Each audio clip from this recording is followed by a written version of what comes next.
दोस्तों, अगर आप भी शुभमन गिल और हार्दिक पांड्या को शानदार खिलाड़ी मानते हैं तो हमारी इस वीडियो को लाइक जरूर कीजिएगा। दोस्तों, रिद्धिमान साहा के बल्ले की आंधी में सूखे पत्तों की तरह उड़ गई लखनऊ की टीम, चौके छक्कों की बरसात कर मचाई इस कदर तबाही, अहमदाबाद के मैदान पर दर्ज कराया है इतिहास के पन्नों में सुनहरे अक्षरों से नाम। तो आखिर क्या कुछ हुआ लखनऊ और गुजरात के बीच खेले गए मुकाबले में ऐसा, जिसमें चौके छक्कों की बारिश के बीच हुए ऐतिहासिक पलटवार को देखकर करोड़ों दर्शक दांतों तले उंगलियां दबाने पर मजबूर हो गए। उनकी खौफनाक बल्लेबाजी से लेकर इस महामुकाबले की पूरी हाईलाइट हम आपको दिखाएंगे, लेकिन उससे पहले आपको क्या लगता है रिद्धिमान साहा और शुभमन गिल में कौन सबसे खतरनाक ओपनर बल्लेबाज है? हमें नीचे कमेंट करके जरूर बताइए। दोस्तों, टेबल टॉपर्स और लखनऊ सुपर जायंट्स के बीच दुनिया के सबसे बड़े मैदान अहमदाबाद पर एक जबरदस्त घमासान देखने के लिए पूरा स्टेडियम खचाखच भरा हुआ था। सभी की नजरें केवल इसी मैच पर टिकी हुई थी। लखनऊ जीत हासिल करने के लिए किसी भी हद तक जाने के लिए तैयार थी। इस महामुकाबले में जब सिक्का उछला तो कुणाल पांड्या के पक्ष में रहा और उन्होंने मेजबान गुजरात को पहले बल्लेबाजी करने का न्योता दिया। दोस्तों, गुजरात के लिए रिद्धिमान साहा के साथ शुभमन गिल की जोड़ी कोहराम मचाने के लिए मैदान में उतरी और पहले ओवर से ही कुणाल पांड्या का यह फैसला उनके पैरों पर कुल्हाड़ी मारने के समान साबित हुआ। रिद्धिमान साहा तो सिर पर कफन बांधकर मैदान में उतरे थे। उन्होंने आते ही सीधा तबाही का मंजर चुना। पहले ही ओवर में उन्होंने मोहसिन खोन कर लगातार एक नहीं बल्कि दो गेंदों पर दो खतरनाक चौके जड़कर अपने तेवर मेहमानों को दिखाने शुरू कर दिए थे। लेकिन यह तो केवल तूफान के पहले की शांति थी। उसके बाद तो रिद्धिमान साहा को रोक पाना लखनऊ के बस की बात नहीं हो पाई। दूसरे ओवर में भी उन्होंने आवेश खान की तो हालत बद से बदतर कर दी। जब आवेश का स्वागत ही उन्होंने अपने बल्ले का जादू दिखाते हुए तूफानी छक्के से कर दिया तो ओवर के अंतिम गेंद पर खतरनाक चौके से उन्होंने अपनी टीम को एक तूफानी शुरुआत दिलाने की ठान ली थी।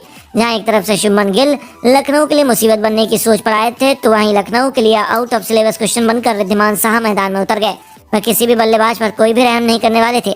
तेज गेंदबाजों की पिटाई होता देख कुणाल पांड्या ने अपने कंधों पर जिम्मेदारी उठाई, लेकिन उनका भी हाल कुछ वैसा ही रहा। शाह ने उन्हें भी बाउंड्री के दर्शन कराकर बता दिया कि वह इतनी आसानी से उन्हें जाल में फंसाने के लिए तैयार नहीं है।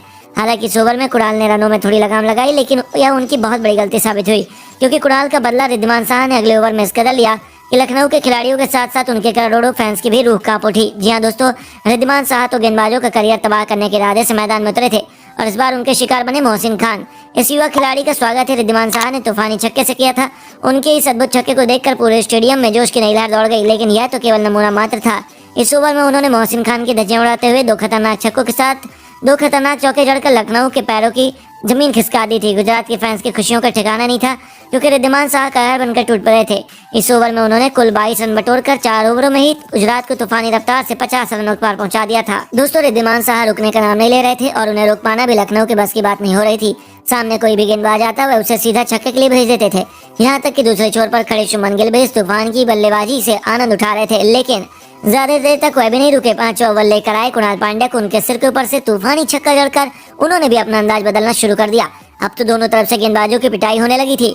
लखनऊ के खिलाड़ी तो अपनी पिटाई पर भरोसा ही नहीं कर पा रहे थे, पर ये दोनों बल्लेबाज उनके लिए काल का दूसरा नाम बनकर आए मैदान में।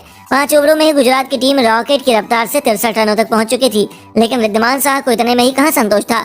पावर प्ले के अंतिम ओवर में उन्होंने यश ठाकुर का स्वागत ही एक बार फिर तूफानी छक्के से कर अपना खौफनाक अर्धशतक भी केवल 20 गेंदों में पूरा कर लिया, जिस पर पूरे स्टेडियम ने खड़े होकर इस खिलाड़ी के लिए तालियां बजाई।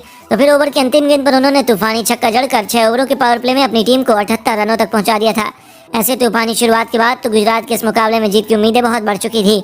वहीं लखनऊ अभी से मैच में बहुत पीछे छूट गई और पावर प्ले के तुरंत बाद गेंदबाजी करने आई। तभी बिश्नोई ने रनों में थोड़ी लगाम लगाई, लेकिन उन्हें किसी भी कीमत पर विकेट चाहिए थे, जिसके लिए लखनऊ एड़ी चोटी का जोर लगा रही थी, पर उनके सभी प्लान फ्लॉप साबित हो रहे थे। काइले मायर्स के भी ओवर के एक के बाद एक ताबड़तोड़ चौके लगाकर उन्होंने अपनी टीम को 8 ओवरों में ही 98 रनों तक पहुंचा दिया था। यह उनकी बेहद खतरनाक शुरुआत थी। यह दोनों दमदार बल्लेबाजी कर रहे हैं, लेकिन इसके बाद भी अभी गुजरात के सभी बल्लेबाजों का आना बाकी है।